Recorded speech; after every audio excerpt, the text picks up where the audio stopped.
Right mga master, so welcome back ulit sa ating YouTube channel. So balik today yung ginawa ko rito is nagplastering tayo sa likod ng bakod natin. So ito, bali ito naman bukas yung ating papalitadahan. So bali yung ginawa lang natin dito is kiskis pahid lang.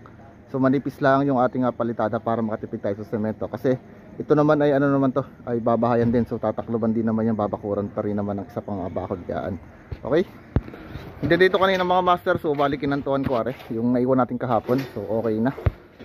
Then wala na rin pala tayong abuhangin. So bali pinabistay na natin dito yung natitira para bukas ay meron tayong prepare na pinistay para sa palitada natin sa likod.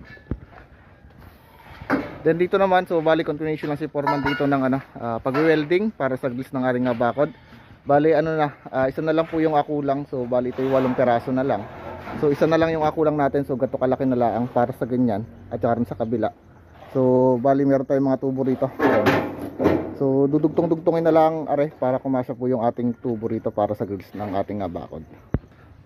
Then dito naman mga master sa likod, bali tatambakan kayo ni Ambin. So yung mga natin sa stepping stone, bali pantay po siya rito yung lupa natin dito sa semento natin. Then tataniman na rin po yan ng progress mga master. Okay, so yun lang muna, bali update ko lang kayo today. Thank you po.